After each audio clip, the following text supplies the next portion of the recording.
Vamos a ver, los pensamientos no los podemos bloquear porque hay una parte de nuestra mente que se llama la mente dualista que lo único que hace es fabricarlos. Intentar pararlos es como no querer pensar en un elefante rosa, pues lo único que te viene a la mente es un elefante rosa. Los pensamientos se van a producir sí o sí, es decir, es parte del funcionamiento de la mente. Lo que hay que evitar es quedar atrapado en ese pensamiento. Por ejemplo, si a mí me viene el pensamiento de que voy a cenar hoy por la noche, eso es normal que suceda. Otra cosa es que yo ya me vea preparando la cena, lo que voy a cenar, si me va a gustar o no, ya me ha atrapado. Entonces el ejercicio de mindfulness no consiste en no tener pensamientos, sino una vez que notas que el pensamiento te ha llevado, tomas conciencia de eso y vuelves a llevar la atención a lo que está ocurriendo aquí y ahora, tus sensaciones corporales, tu respiración, etc. Ese es el ejercicio de mindfulness. Las personas que creen que lo que tienen que hacer es parar el pensamiento jamás podrán incorporar esta práctica porque están haciendo lo contrario. Lo que se resiste, persiste. Muy bien, aparece una nube, vale, pues aquí está la nube, pero no me quedo envuelto en la nube, porque yo soy el cielo, no soy la nube. Esa es la clave del mindfulness. Por eso, tan potente es el ejercicio de aquella persona que a lo mejor empieza a adentrar directamente en un espacio de silencio y vacío, como aquella persona que no tiene más que pensamientos y sin embargo cuando se da cuenta de que tiene un pensamiento dice, pensamiento, vuelve a la respiración con firmeza y con amabilidad, sin enfado, porque si vuelve irritado se bloquea la práctica. Cuando una persona está muy tensa es como cuando está en la superficie de un mar revuelto, como comentabas. Entonces, todo le distrae, todo le altera, todo le afecta. Cuando empieza a dirigir su atención hacia el interior del cuerpo es como si empezara a bajar en profundidad. Y entonces ya estás un poquito por debajo de las olas. Todavía te sacuden, pero no te sacuden tanto como si estás arriba. Si sigues profundizando en la práctica, llega un momento en que sí sabes que hay olas, pero tú estás cada vez en un sitio de mayor calma y de mayor silencio, hasta que llegas al fondo del mar y allí todo es paz, todo es silencio, todo es unidad. El proceso es fascinante porque además electroencefalográficamente se ha seguido, entonces cuando uno está en plena superficie lo que tiene es un ritmo que se llama alto beta, es un ritmo muy acelerado. Conforme va bajando es un beta ya más tranquilo, luego pasas a un ritmo alfa, ya estás por debajo de las olas, luego pasas a un ritmo teta, ya estás todavía más abajo y puedes llegar hasta un ritmo delta. Lo que pasa es que lo más fácil es quedarse dormido y a veces es difícil reconocerlo por los potenciales eléctricos de algunos músculos, ¿no? Pero ese es el proceso y por eso al final sabes que hay olas, pero no te alteran. Nosotros tenemos una parte del sistema nervioso que se llama sistema nervioso autónomo o vegetativo con dos ramas, el simpático y el parasimpático. Entonces este circuito del que hablaba antes, el circuito de la red neuronal por defecto, al llevarnos al pasado, a lamentarnos o al futuro, a preocuparnos, genera estados de tensión interior. Esa tensión activa especialmente el sistema nervioso simpático, que es una de las causas por las que sube la tensión arterial, empeora el funcionamiento del sistema inmune, hay trastornos digestivos, etc. Lo que hace el mindfulness es reequilibrar el sistema vegetativo, haciendo que la rama parasimpática, sobre todo lo que se llama el vago anterior, el vago ventral, empiece a tomar mayor protagonismo.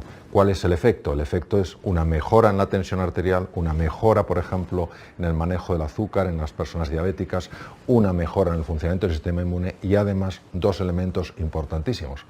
Una potenciación de las capacidades cognitivas, toma de decisiones, capacidad de aprender, capacidad de recordar, capacidad de negociar y una mejora en una faceta importantísima en el ser humano, que son las habilidades sociales. Precisamente el sistema parasimpático es el sistema del encuentro, mientras que el sistema nervioso simpático es el sistema de la amenaza, de la protección frente al otro, frente al peligro. El mindfulness lo que hace de una forma extraordinariamente elegante es reequilibrar los dos para que estemos en una situación de atención sin tener por ello que estar en una situación de alarma. Entonces, la mente humana es como un programa de ordenador, pero en este caso con un virus. O sea, la mente humana está infectada por un virus. Y eso es de lo que no nos hemos dado cuenta. No hay ningún problema con el encéfalo, no hay ningún problema con el cuerpo, sí hay un problema con lo que es el software, porque efectivamente tiene un virus y ya hace 3.500 años hablaban de este virus. Y cuando una persona se quita ese virus, su vida está mucho más equilibrada en todos los sentidos. Una persona mucho más cercana, es una persona mucho más pacífica.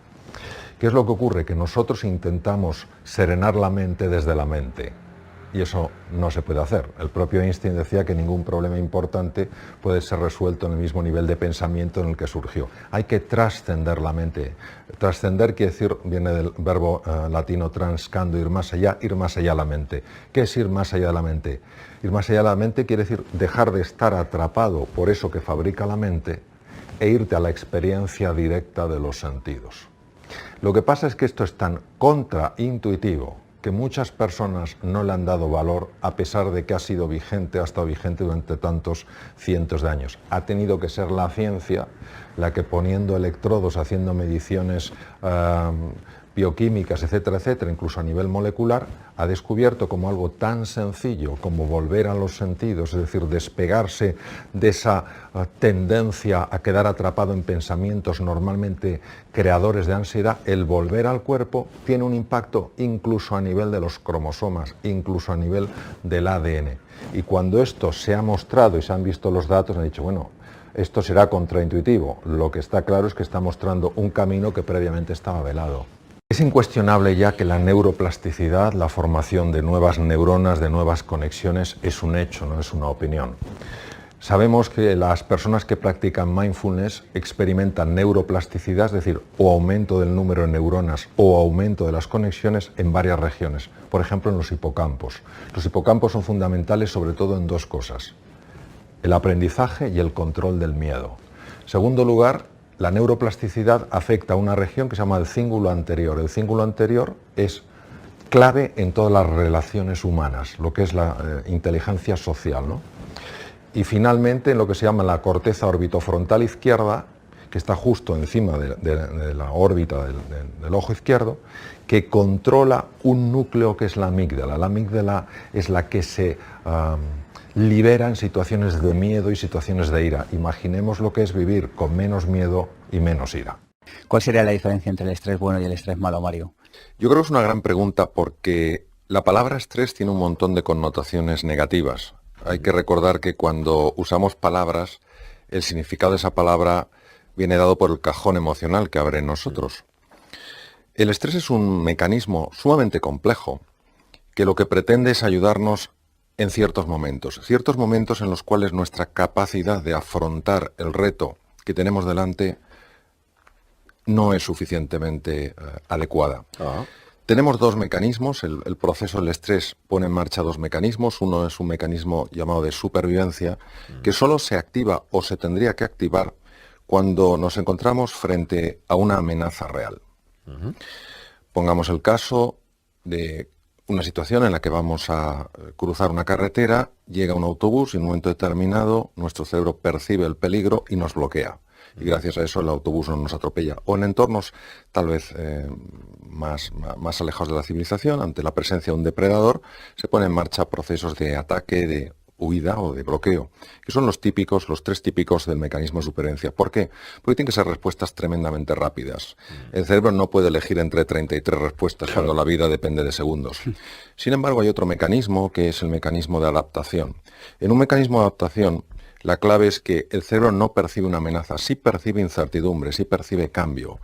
Comprende que puede haber peligros, comprende que puede haber oportunidades, y los sistemas que se activan son totalmente diferentes de los mecanismos de supervivencia, porque aquí, por ejemplo, hay un cambio muy interesante en el riego sanguíneo del cerebro y nos damos mucho más cuenta de lo que está pasando. Nuestra capacidad de tomar decisiones es más acertada, nuestra capacidad de memorizar, nuestra capacidad de mantener en medio de lógico miedo un punto de entusiasmo por lo que podemos descubrir, se activa, se pone en marcha. El problema surge cuando confundimos los mecanismos y el cerebro interpreta una situación en la que lo ideal sería activar mecanismos de adaptación con una situación en la que nos vemos amenazados. Esto lo estamos viendo muchísimo hoy en día. No cabe duda de que la situación que se vive económica que se vive actualmente en el mundo es muy compleja.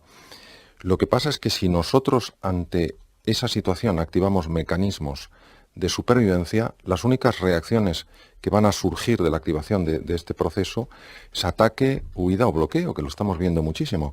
Sin embargo, si vemos que, de acuerdo, es un terreno incierto, el mundo ha cambiado en un montón de aspectos y nosotros tenemos que adaptarnos, podremos darnos cuenta de los nuevos patrones que operan, de cómo podernos manejar. El eustrés, la forma positiva de estrés es, o vendría a significar la activación del mecanismo correcto de acuerdo al estresor, de acuerdo al reto. El distrés es cuando se ha activado un mecanismo que no es el correcto. Por ejemplo, si yo vivo permanentemente amenazado, en un mundo en el que, bueno, no es un mundo con una situación bélica, sino que es, pues como puede ser una ciudad como Madrid o Barcelona, si yo vivo con la sensación de estar permanentemente amenazado, aunque no sea muy intensa, pero sí prolongada en el tiempo, ese patrón de alarma sostenido en el tiempo tiene un efecto incluso a nivel molecular. Ya se sabe que afecta a la genética, afecta a cómo los genes se expresan, y esto es muy importante que lo sepamos. Nuestras emociones ya es una cosa muy testada científicamente. Nuestras emociones afectan a la genética. Hay veces que pensamos que los genes pues son los que son y se expresan o no, pues dependiendo de cuál es nuestro genoma. No es así. Los genes tienen, digamos, interruptores que hacen on o hacen off. Un gen se expresa o no se expresa dependiendo de estos interruptores. Y sabemos que tanto los entornos en los que vivimos, el aire que respiramos, la alimentación y nuestro estado emocional afecta muchísimo a la expresión de unos y otros genes. Qué fuerte. Leo en tu libro, en Vivir es un asunto urgente, Mario, esta frase dice: para que un ser humano crezca, madure y evolucione, son necesarios tanto episodios de estrés como de recuperación. Y dices, las personas necesitamos respetar este tipo de oscilación. En una empresa o en una casa, cuando no se respetan estos episodios de recuperación, inmediatamente se entra en distrés. O sea, que parece que es adecuado que haya una oscilación. Sí. Si nosotros estamos permanentemente adaptándonos, es decir, si hay un cambio, inmediatamente otro cambio, después otro cambio, no hay un periodo de recuperación. Hay que tener en cuenta que cuando el organismo se enfrenta a una situación nueva, tiene que hacer un movimiento, una transformación en todo su metabolismo, en toda su generación de energía, que es tremendo. Es como si de repente un coche le pidieras que actúe como un Fórmula 1, que ponga sus ruedas a 1.000.000 de revoluciones por minuto.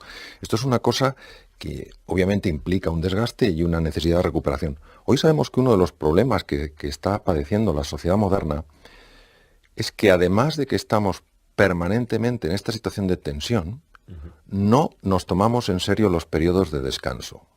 Yo quisiera resaltar que el periodo de descanso no es una pérdida de tiempo, que no nos tenemos que sentir culpables, ni avergonzados, ni asustados por qué van a pensar los demás. El periodo de descanso es como el sueño. Cuando una persona no duerme una media de 7 horas diarias, sabemos de forma clara que afecta a su sistema de defensa, que afecta al funcionamiento de su tubo digestivo, que empeora la memoria, que empeora la eficiencia. Pero muchas veces todo esto que no sea el hacer, lo vivimos como una pérdida de tiempo. Es absolutamente necesario que busquemos espacios a lo largo del día, sencillamente, son 4 o 5 minutos, dar un pequeño paseo, oír algo de música, cerrar los ojos, algo para recuperarnos, es imprescindible. Si una persona no busca estos periodos de recuperación, automáticamente el organismo se resiente. Cuando empiezan a producirse ciertas emociones, como por ejemplo pues el que comentabas tú, Bernabé, de pues esta madre que siempre está hablando en tono negativo, moviliza, sabemos perfectamente, una serie de hormonas, probablemente grandes cantidades, grandes niveles de cortisol, etcétera, y aumenta el número de receptores en las células, en la membrana celular, que responden a este tipo de hormona. Cuando esa hormona no se produce, es como si las propias células pidieran la activación. Y favorecen que se produzcan procesos mentales que aumentan a su vez la suelta de corticoides. Pero es una especie de adicción, ¿verdad? ¿No? Sí, no, tiene totalmente criterios de adicción. Entonces, claro. La clave, al menos para mí, es la siguiente. Nosotros, los seres humanos, si queremos crecer, no podemos crecer prestando excesivamente atención a nuestras emociones, sino a nuestras elecciones. Claro. Es decir, hay muchas veces que uno se levanta por la mañana y no le apetece hacer nada, pero elige actuar como si le apeteciera. Te refieres a la atención-intención, ¿no? Claro, exacto. Entonces, ese es el punto, que muchos de los automatismos que tenemos son los que ponen en marcha directamente nuestras emociones. Y nosotros nos dejamos llevar por las emociones porque nos sentimos cómodos. La persona que está en un proceso depresivo a nivel consciente está muy mal, pero a nivel inconsciente no quiere salir de ahí. Claro. La persona que tiene una mentalidad a lo mejor más negativa, a nivel consciente le gustaría salir de ahí, a nivel inconsciente está teniendo un beneficio por debajo de su conciencia que ella no sabe. No podemos aceptar ese concepto de usted es un depresivo. Por una razón, el verbo ser es el verbo más importante que existe en la lengua, porque directamente detrás del verbo ser va nuestra propia identidad. Es decir, Claro. si yo soy feo, no puedo hacer nada para cambiar mi fealdad. Si yo tengo un defecto, es distinto. Entonces, es muy diferente ser un depresivo Que a estar psicosocialmente, claro. a estar en un proceso Ser o depresivo. estar cambia mucho. Ahí está, exactamente. sí. Efectivamente. Hay que tener en cuenta que parte de la presión social que las personas experimentamos y que de alguna manera hace que intentemos adaptarnos de acuerdo a esta presión es muy contraproducente desde el punto de vista de la salud. Muy contraproducente. Es decir, el hecho de que los niños tengan que hacer tareas hasta horas elevadas de la noche, el hecho de privarnos de sueño porque tenemos que rendir más, es absolutamente contrario al funcionamiento del cuerpo. Absolutamente contrario. Es completamente distinto a lo que necesitamos si queremos ser más eficientes. Una persona que se va privando de periodos de descanso, que se va privando del sueño necesario, con el tiempo bajará la eficiencia sin duda.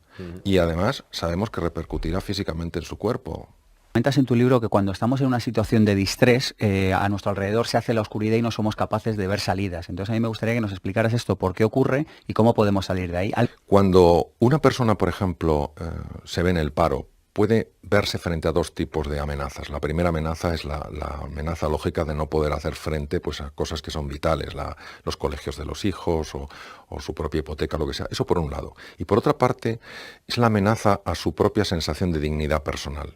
Muchas veces pensamos que si no tienes trabajo, pues es una persona que no vales, cuando eso no es así. Hay montones de personas que no tienen trabajo y van a una barbaridad. ¿Qué ocurre? Pues que el ser humano a nivel mental se siente amenazado.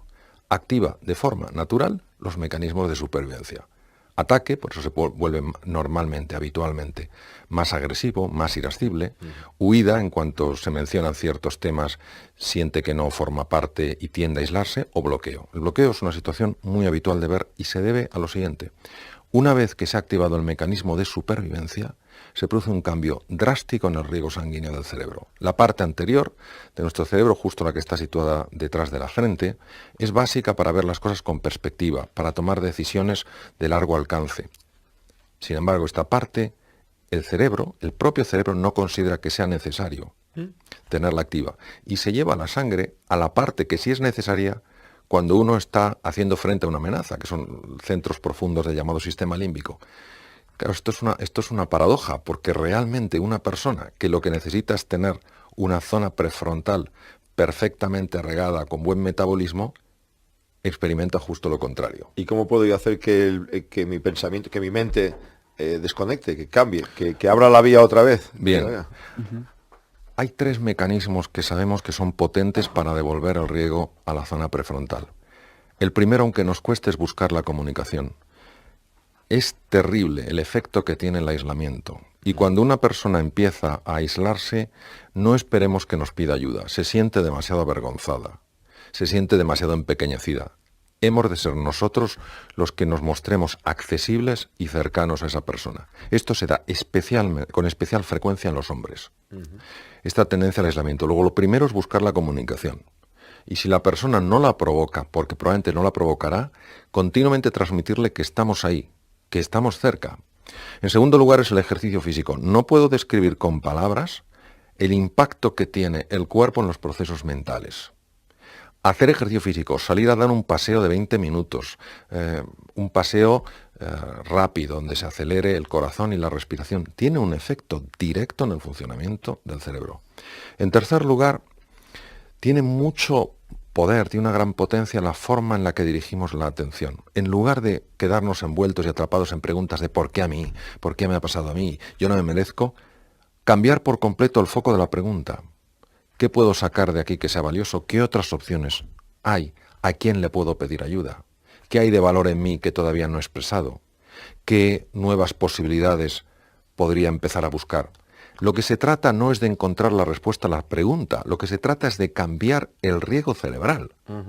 No podemos encontrar la respuesta a la pregunta mientras la parte anterior del cerebro no tenga riego sanguíneo. La pregunta es lo que nos va a llevar a que esa zona sea la que se ponga a buscar.